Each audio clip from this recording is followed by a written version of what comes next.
with the flow. Can't forget about Coach Bergen. Of course. And if you don't got Coach Bergen, you ain't got shit. What's up, Coach Bergen here, and welcome to the Coach Bergen Show, episode 41. I'm really hoping it works this time. I know we tried before and it didn't, but I'm very hopeful. Oh, we got it. We got it. Yeah. All right. How are you? Good. Good. All right. So we are on episode 41 with Ezra Butler. So first, are you out of Indiana? You're out of Indiana? Yes. Why are you coming all the way to Maine to fight? I guess we just come to Maine. I don't know. Our coach must have a connection with somebody there because Okay. we've been going there for a minute now. Gotcha. Okay. It just seems like a far distance to me. Oh, it's a freaking drive, bro. Yeah. You're driving or are you flying? Yeah, we drive. Oh, damn. Okay. Oh, What is yeah. that, like 7 hours? It's like 17. 17. Holy It's like shit. it's 14, but with all the stops and shit, bro, it's like 17 hours. Okay. So basically you got a whole, awakened day that's just Yeah. like gone, just traveling. Yeah. Okay. Wow. All right. Well, so who is this upcoming fight against? Billy Henry. Billy Henry. Awesome. Mhm. What do you know about him? You don't have to share if you don't want to. I don't want to give away your striking secret. doesn't look crazy. No, it's not a secret who he is. He's just a wrestler. Okay. He's gonna try to wrestle me, and I don't really know about submit me. Both his fights that he's won went full distance, so I guess just wrestle me up. All right. So how many fights have you had so far? 6 was what I saw on Tapology. Yeah, I have 6. Okay, and cool. I have 4 in Muay Thai fights. Okay, so 4 of those were Muay Thai. Yeah, no, I got 6 regular MMA fights and 4 Muay Thai. Oh, okay. Yeah. Okay. Got it. Okay. Got it. So you got 10 fights. Yeah, but okay. But 4 of them aren't listed because they're Muay Thai. Okay, Yeah. how do the Muay Thai ones go? I'm undefeated in Muay Thai. Oh, awesome. Yeah. Awesome. Was that where you started? Yeah, I started Muay Thai. Okay. So what brought you, I guess let's start with that. What got you started with Muay Thai? I ran track in high school. After high school, I just kept running because running is like, I was a distance runner. Okay. So it's sorry to interrupt you, but I saw on Oh, your there you go. Instagram, you got a 4:15 mile time? Yeah, I That's ran a pretty insane. fast mile in high school. That's Not crazy. anymore, I don't. Oh, okay. Gotcha. That's fair. But yeah, how did you manage to do that? Training, a lot of training. Just A lot of running like training? crazy, really. Okay. Gotcha. Well, I would imagine you probably sprinted the entire mile. Yeah, it kind of feels like that. You're full go the whole time. Yeah. Okay. All right, let's get back to how you got into Muay Thai then. And then pulled up to a kickboxing gym. The coach there told me that if I was like serious about training and wanting to fight, then I should go check out Lee Brothers. Pulled up to Lee Brothers. Told him I want to fight. Obviously, I feel like everybody comes in like, yeah, I want to take a fight. Yeah, that's everybody's attitude when they first get in there. Yeah, until they get hit. Yeah. They were like, okay, how about you just keep training and we'll let you know when you're ready. Yeah, exactly. We'll let you know when you're ready. I just kept training and here I am. Awesome. Okay, so how long ago did you say that was? Ooh, probably 4 years. 4 years ago that you've been in the sport? Okay. Yeah. That since you started Muay Thai. Yeah. Okay. So when did you transition into MMA? After that first Muay Thai fight. Okay. What made you want to get into MMA instead? My striking is just more MMA, I guess. It fits into MMA better than it does Muay Thai. And I've kind of always wanted to do MMA.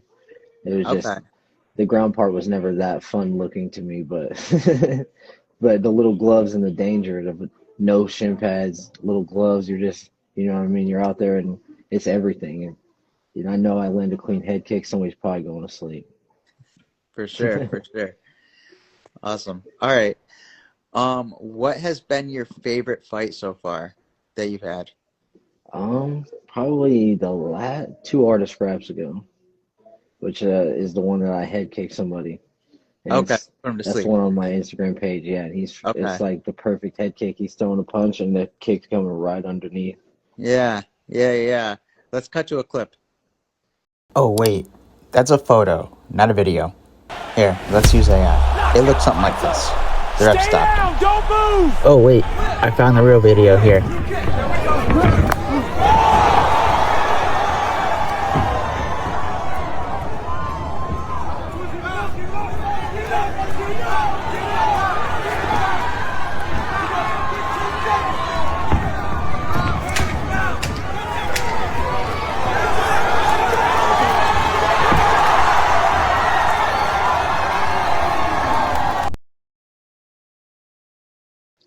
That's just so I set it up later. Yeah. Okay. When I do the edit. Yeah.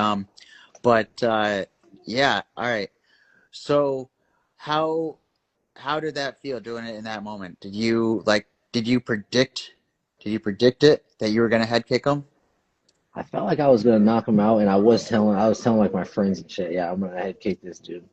And Okay. it kind of just happened in the fight. My coach called a combo, and I threw it, and I was almost surprised because he just dropped right in front of me, and I was like, oh shit, and then I hurried up and came in and finished. Nice. All right, let's talk about how was your first fight? What was that like for you getting started? Scary.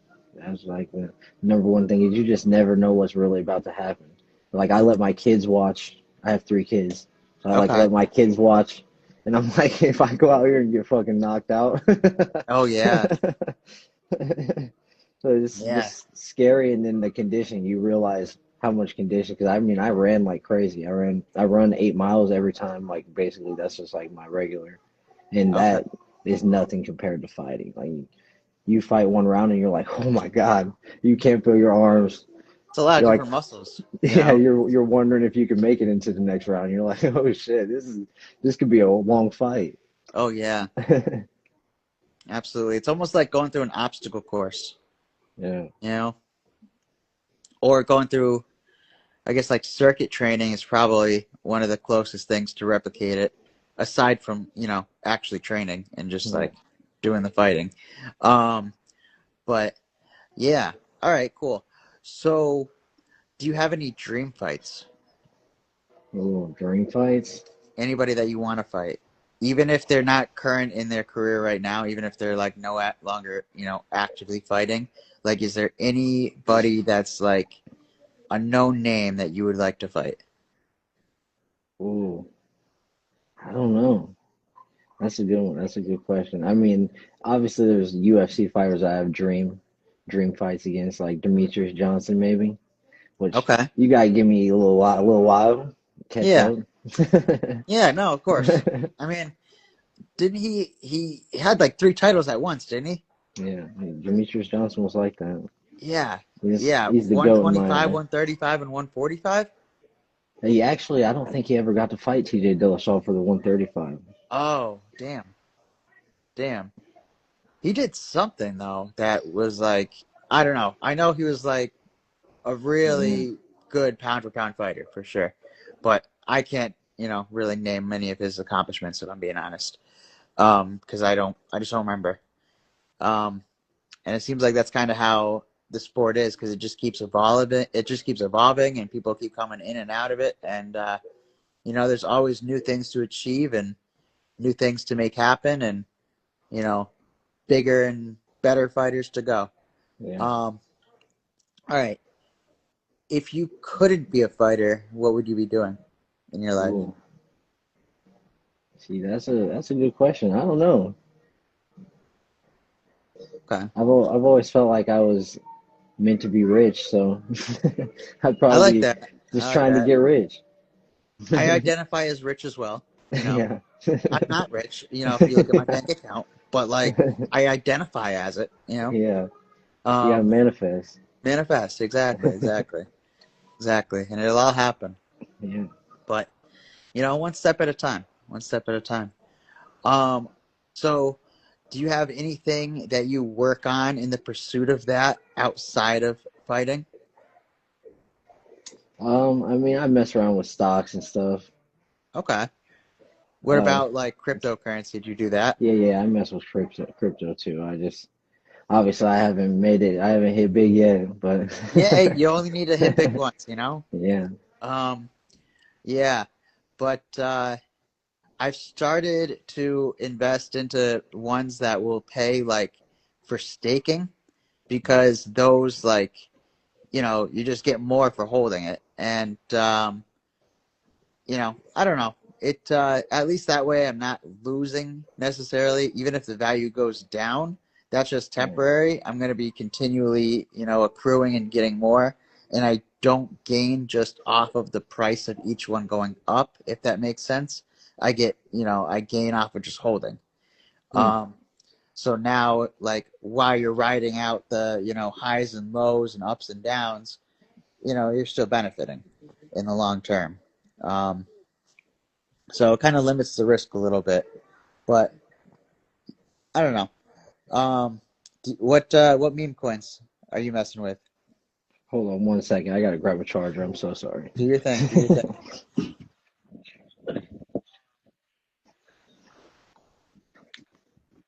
All right. Do we have any fan questions? No, not yet. Nothing here. Back. I got some fan questions we can go on to, but Okay. not from the chat. All right. Search them real quick. Do you believe suffering is necessary? Yes.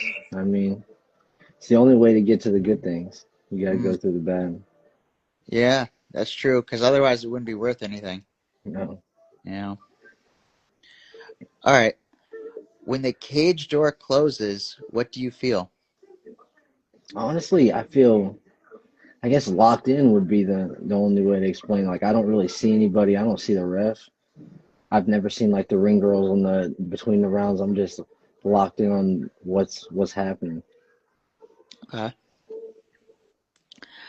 Is the 4:15 the mile time or the mindset?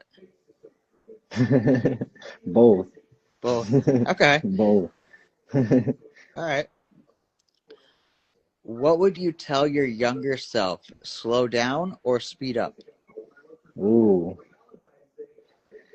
I guess it just depends on what area in life. Because I mean, With your in fight career, for instance. fight career, definitely speed up. I didn't start fighting until I was 22, Okay. 23 already, and I had like no experience. So I hadn't wrestled in high school, nothing like that. Mm, got it. Got it. All right. Is fear a weakness or a strength when fighting? Mm. I'd say it's really up. It's your mindset on the whole thing. Because if you're scared, the guy that's scared to fight always leave with a black eye. Mm, But the fear also is what keeps me sharp. I feel like when I'm like if I'm not scared of anything, I might put my hands down and try to move my head too much and get kicked or something, and then you're oh sleeping. yeah. Yeah, yeah. Yeah. Fear has it's definitely got its place. All right. The other one from Messi MMA. How long did you train before your first fight?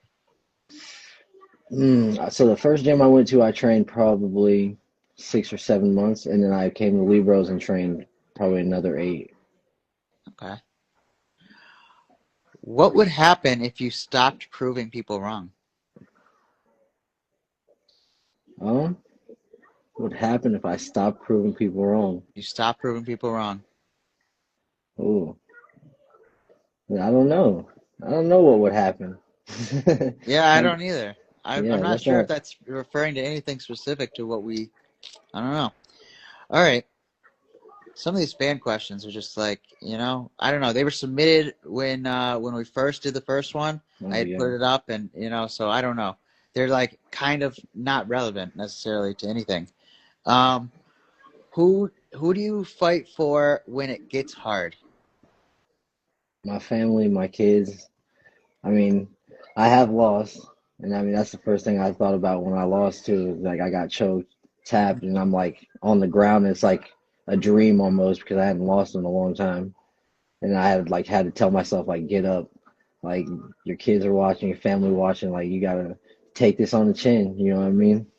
And then when I get in there and I'm getting tired, the same thing. I'm like, everybody's watching and they're basically counting on me to win this. So you gotta push through. So is it more a dream or a nightmare? I guess a nightmare. It's like watching myself go through a bad dream. Yeah. Well, honestly, it's probably better to have tapped out than like getting knocked out. Like I don't have kids, but I would imagine it would be better to have tapped out instead of, getting knocked out in front of them. But I don't know. Oh, I that's don't know. definitely true. I was all the way in New Mexico, so it's like I can't just pop up at home after and Right, be like, yeah, I'm okay. You know what I mean? So right, if I got right. fully slept, Yeah, yeah. And then getting knocked out, I think that, definitely keeps you from being able to take a fight for like at least a few months, yeah, I think it's like six you months can't get layoff for cleared. that. Yeah. Um, all right. What do you miss that training took away? Um, I don't feel like, I guess all the stuff it took away seemed like unnecessary things anyways. Like I used to drink, I don't drink. I used to smoke, I don't smoke. And I feel like it really was things that are like they're not that big of a deal, and it's probably better that I wasn't doing them anyways. Hmm. So really, fighting has made me better. I feel like just overall discipline and everything. It keeps you active too, Yeah, and that's been showing to have more and more mental benefits, like being physically active. So, all right. Is turning pro a goal or an inevitability? inevitability for sure. Inevitability, yeah. Yeah, it's inevitable. You just gotta work. Um, You keep working. I mean, they can't mm, stop you. You just gotta outwork exactly. the next guy. Exactly. Just got to outwork them. All right. What's the next evolution of your game? I think that'd be your next fight, right? Yeah, it'd be my Yeah. next fight. And I think I'm gonna show something I haven't yet because I usually go out and I just am like a train. I just run through people and I just keep swinging and they fall. But I'm Okay. gonna slow down a little bit, defend this dude's takedowns, and I'm probably gonna knock him out. It might be my first knockout that's like a clean, like I could just walk off. That's why I haven't had Nice. one yet.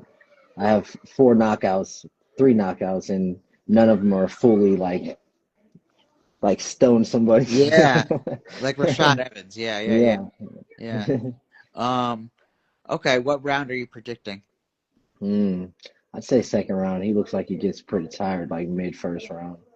Okay. All right. So, you're going to wait for him to, get tired out, and then he's going to make it easy for you. Yeah, I'm He's just going gonna to find drop my his spot. hands, and he'll make a Might do something mistake. flashy. Yeah. He'll try to do something flashy, right? Yeah. Yeah.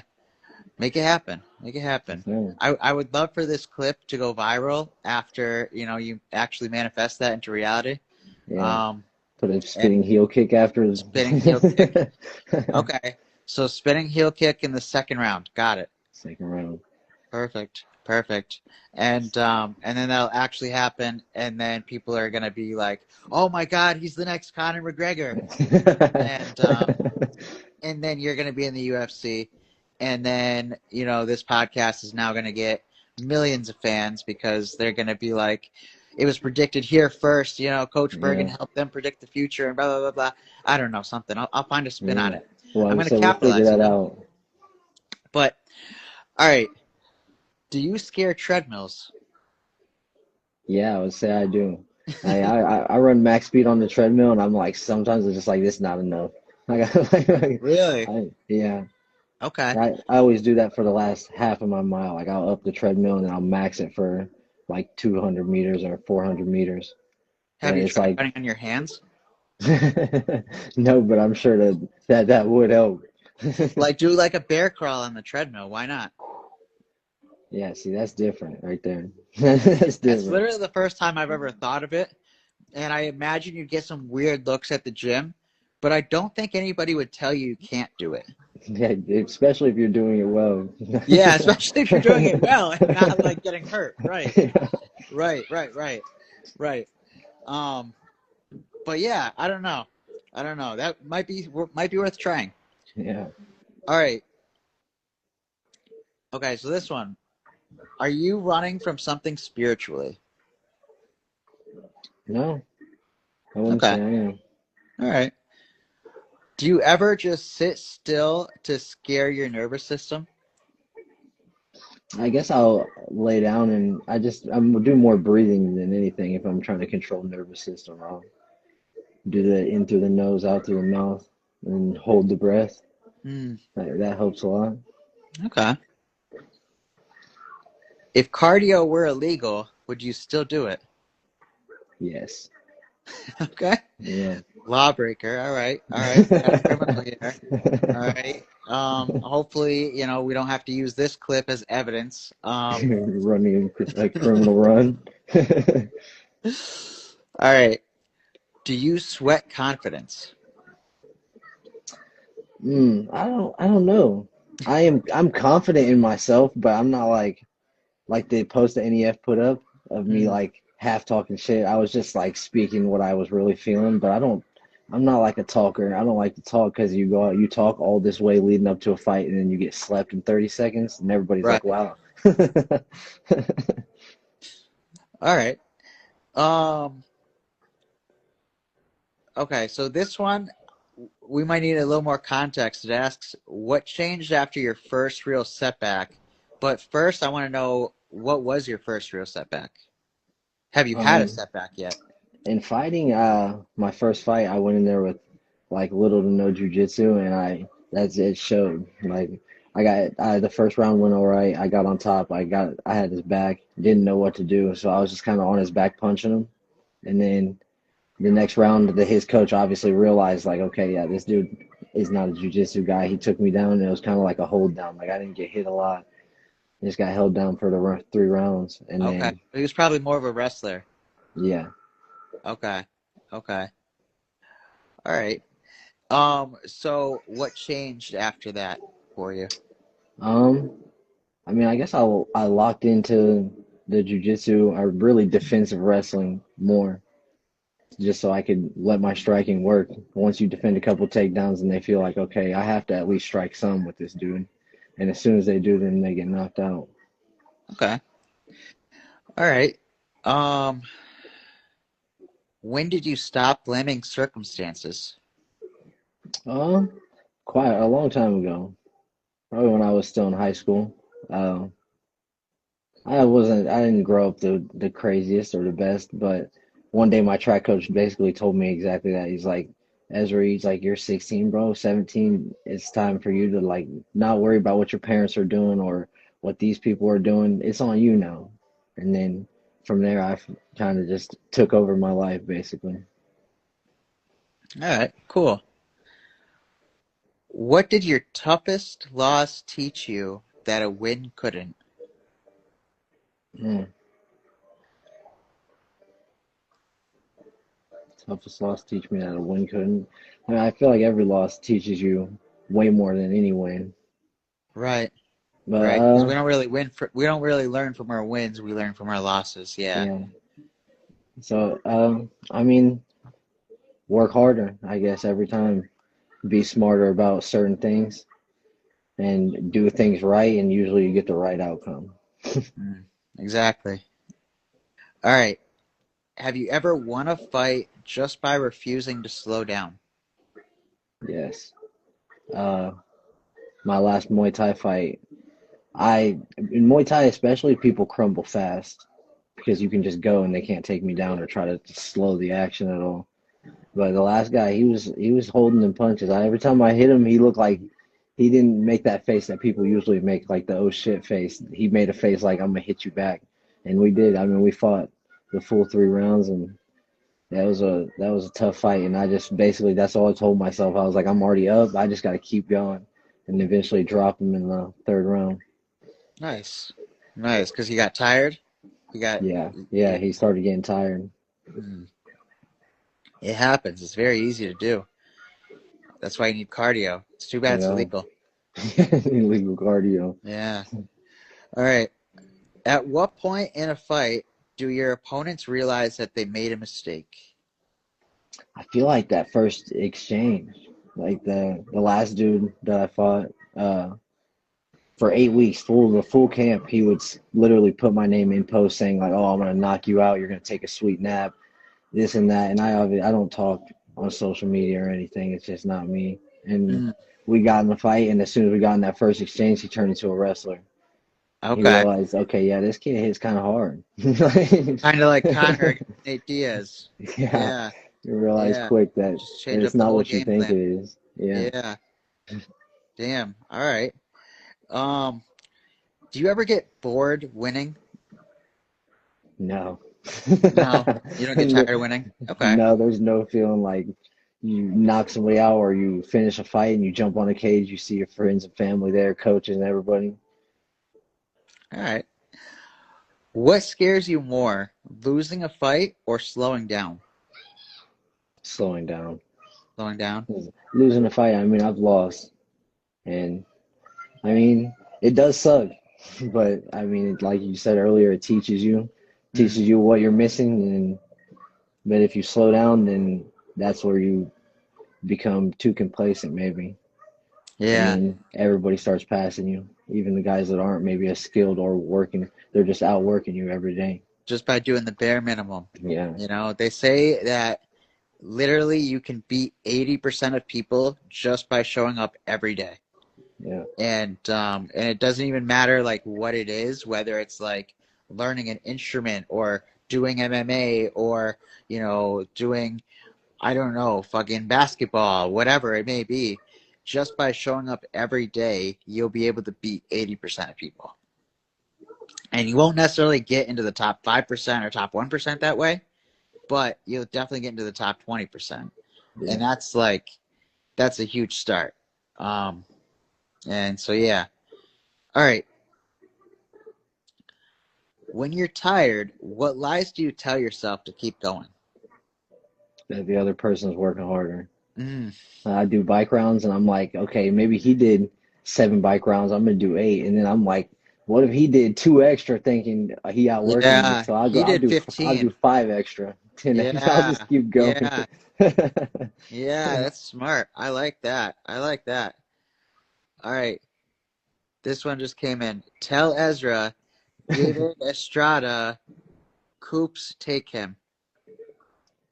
He thinks he could take me. I think so. He said Coops, but I don't know. Probably could.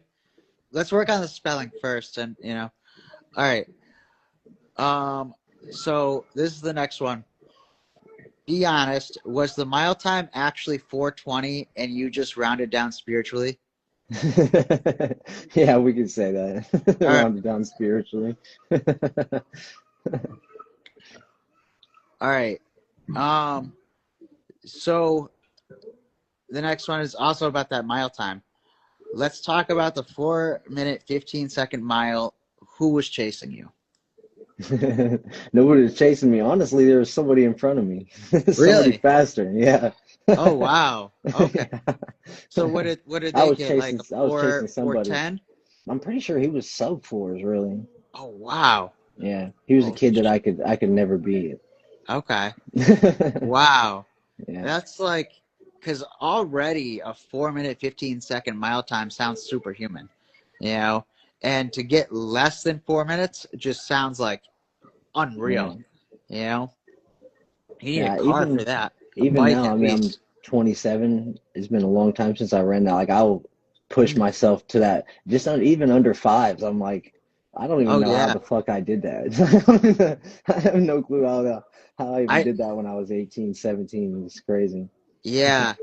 I think the best I've ever gotten was under 6. It was 5:53 or 5:45.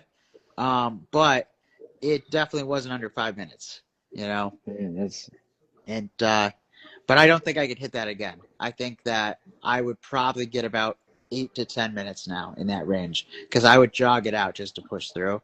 But yeah, I don't think because I don't run anymore. I'll do burpees, I'll do squats, I do a lot of push-ups, but I don't run, and that's a whole different thing. man. So I would have to get myself back into training. Yeah, because eventually it becomes just about your legs lasting through that kind of pace. Once The you get your lungs endurance, there, you got yeah. to get your legs there too. Okay. Yeah, David Estrada said could.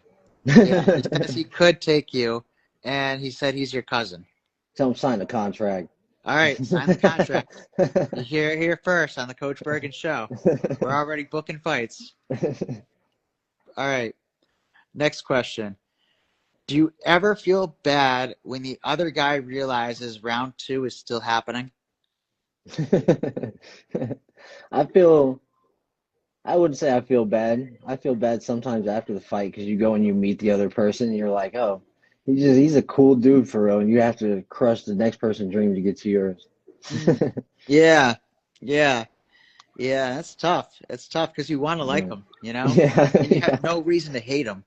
So it's Yeah, like, you literally have nothing. They don't talk sometimes, and you just both go in there with common goal. And then right, after you like take a picture with the dude, and you're like, damn, I would damn near hang out with that guy. yeah, yeah, for sure, for sure. If we weren't about to fight each other, I bet I would love him. You know, Yeah. we'd be homies. We'd probably train together. Oh God. Um. All right. Are you fighting opponents or their lungs? Ooh. A lot of times their lungs, because I mean, some people I feel like have had, I guess maybe if the betting odds were there, I was the underdog, but they just get tired and they crumble. That happens to a lot of people. I feel like that I fight, they're not ready for that kind of pace because people are cool with sometimes both of them are like, yeah, let's just take a little break for a second. And Right. I'm never that. They slow down. Yeah. Yeah. All right. Last question. When did you first decide that violence was your love language? Hmm. I've fought before. I don't know if I've ever liked like actually getting into fights, but I don't know. Maybe when I had my first knockout, Okay. All just right. that feeling you get when you watch somebody just crumble right in front of you. That's when it really connected with you. That's what Yeah, you're meant to do. And yeah, that's how you're going to show them you care, by yeah, knocking them out. yeah. All right. Cool. Cool. Well, I mean, I look forward to seeing that clip of, February 7th, where in the second round you knock him out with the spinning heel kick, Yeah. and then we'll put it, that one, and then this clip of you predicting it before, and it'll be really cool. Yeah, we'll make a highlight video and Highlight video, I'll exactly. tag you in it. We all win. Yeah, we all win. Exactly. Now you got to make it happen. Yes, All right. sir. You see it in your mind, you can see it before your eyes. I All already right. know. Let's go, Ezra. That's from Ethan. Ethan Jackson. Yes, sir. Shout out. All right. Cool. All right. Let's get into some non-fight related questions. That was just the last fan question I had for you. Yeah, But we can keep going if you got time. yeah, I'm Um, good. cool. All right. So if you could be any animal, what animal would you be? Mm. Probably a monkey. A monkey? What kind of Yeah. monkey? Ooh, gorilla. Gorilla. Okay. Yeah. So, part of like what I was using that question for initially, like back when I had like my last business venture I was doing, was because I started creating. Well, actually, no, it just kind of became this. But anyway, I would took those answers from some of the fighters that I did interviews with, and I turned those into cartoon characters based off of them. And so I have this whole cartoon that I've created called Jiu-Jitsu Monkey and Friends. And I just made a film about my experience in a coma when 10 years ago. And I'll tell you that story real quick. So 10 years ago, I was in a coma because I had all these seizures one day. I had never had them before. I had never, had them since. And I had between 15 and 20 seizures. And my brain was swelling. And it was like swelling bigger than my head. I think I was getting too smart, you know? um, and so they brought me to the rehab, or well, no, hang on, I'm skipping steps. They brought me to, the doctor, whatever, hospital, emergency room. There we go. That's the word I'm looking for. Emergency room. And then they put me into a medically induced coma, to calm the brain waves down was what ended up happening. And then I was in it for about 3 weeks, and the doctors had told my parents that best case scenario, I was going to be in a vegetative state for the rest of my life. And I had all these dreams while I was in it. I thought they were true when I woke up. So they brought me to a rehab center, and on that first night there, they told me that it was going to be a few months, probably a year, before I made it back home. And then, I told him I was going to be home next week. And he started laughing at me. He's like, I have no clue where you're getting that idea from. I've been through this many times before, and, it's going to take you at least a few months, and then we'll talk, and, we'll try to get you back home as soon as we can. And I said, well, no offense, doctor, but you don't know me. I am going to be home next week. And a week to that day, I made it back home. So when I made it back, I wrote down everything about the experience that I remembered, and I added to it over time, and I gave different perspectives, like for my family and friends and all of that stuff, and I created a movie script. And so during that whole quarantine shutdown, COVID shutdown, I turned it into actual script. I got it properly formatted, copyrighted, all that good stuff that is essentially worthless now because I didn't need it.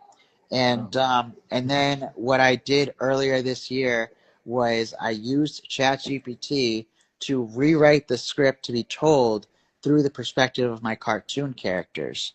And so I worked on creating that this year, and especially over the last August was when I really started putting effort into it, and even more in the past I think last 3 weeks, 4 weeks, was where I really put in a lot of effort in putting it together. And I got about 80 minutes right now of solid, there's nothing I'm going to cut from it. So that's called Coma Dreams. A coma is just a comma in your life. And I am looking to get that onto Prime Video eventually. But for now, it's just getting created.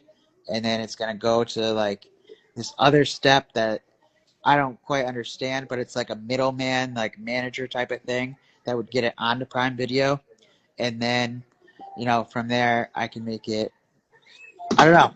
I can try to I want that to be one of the top 10 films on Prime Video is my goal. So I'm trying to shout it out in every podcast. It sounds like a good movie. Thank you. You got the title down for sure. That's a cool title. I like that. Thank you. You like the tagline? Yeah. Yeah. I took that because I went after I had woken up and after I got out of that rehab center, I had gone and done stand-up comedy. And this was before I was even supposed to drive. I didn't have my license officially. I wasn't supposed to be driving. They told me 30 days, but I think it was 29 days or something. But I was probably okay. And I ended up getting in 2 car accidents on my way to my friend's house before going to the comedy club. And then so I ended up going on stage telling stories about how I was in the coma and how it's just oversleeping, except you sleep 3 weeks and now you're late for work, and and you have no job, and because they can't wait 3 weeks for you. But yeah, and that was based on a true story, by the way. I actually did lose my job because of the fact that I was in a coma, and they will not admit it, but that's okay. I'm not holding it against them. I wouldn't want to either. And then so anyways, at the end of that, the guy who was hosting the comedy show, he said, remember everyone, a coma is just a comma in your life. And so I decided I'm going to remember that, and I'm going to take that line, and I would definitely give that guy credit, but I can't remember where I was. I can't remember what his name was. And so I can't figure out how to give him credit. But shout out to that random guy who was hosting the comedy show that night that, gave me that tagline, because I think it's genius. And and then I'm trying to also symbolize the film as a comma in my life as well, in the sense that like I'm now moving on to the next part of what I'm trying to do. And so like everything I've created so far is, you know, under the like Jiu-Jitsu Monkey and Friends, you know, type of content. And then now I'm moving it to more of like older teen, like adult version, and it's going to be Coach and Friends. And I'm going to have different other cartoons that I'm creating as well.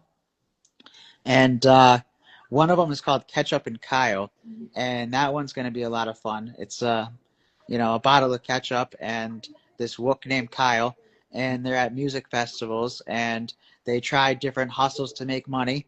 And yeah, it's there's a lot to it. But anyway, enough rambling. What is there anything else you want to share about your fight career or any training stories? No, not that I can think of. I mean, we talked about quite a bit of it. For sure, for sure. All right.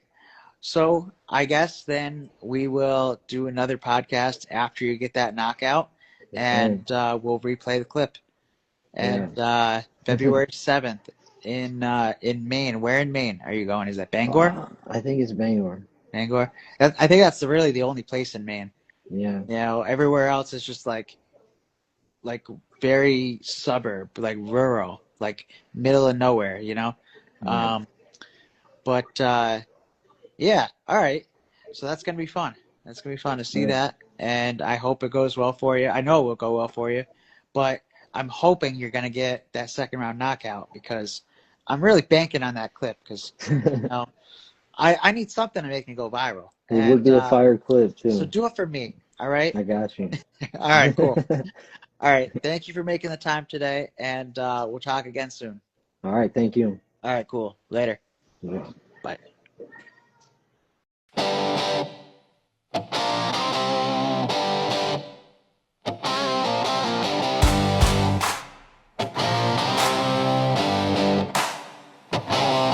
Skins under fire, life throwing the heat. Fight where it steps in naturally. Feet on essence power, defends and heals deep. 100% clean, no chemicals creep. Fight wax, protect. Fight wax, restore. Built for the battle you face. Fight wax.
Thank you to my sponsor, Coma Dreams. A coma is just a comma in your life. Tonight proved that you pause, you breathe, and you finish the sentence. We did that, we finished it. You looked unstoppable out there. I didn't quit. Coma Dreams prove comebacks are real. Thank you, coach. I told y'all, no matter how deep it gets, wake up and fight. Coma Dreams stayed with me. It reminded me not to take any day for granted. Just being healthy, training, and showing up is something to be thankful for. I didn't expect this, but Coma Dreams actually hit me. Watching Coach go through that made me realize how fragile life is and why you don't waste your shot. This isn't a movie, it's life. It is what it is. You know, I didn't expect to get hit this hard by a film, but Coma Dreams just wrecked me in the best way. The way it showed someone fighting their way back, step by step, it felt honest, like rolling here on the mats. I watched Coma Dreams. Coach's recovery was truly inspiring. That's what real resilience looks like. I've chased titles my whole life. Coma Dreams reminded me the real prize is waking up and getting another chance. I'm grateful. Thank you, Coach. I've been knocked down more times than I can count. Coma Dreams reminded me, you never quit, you keep standing back up. Shout out to Coma Dreams. A coma is just a comma in your life. We finished the sentence and we finished the fight. Thank you, Coach. Congratulations on the win. What's the message tonight? Train by day, Coma Dreams by night, all day.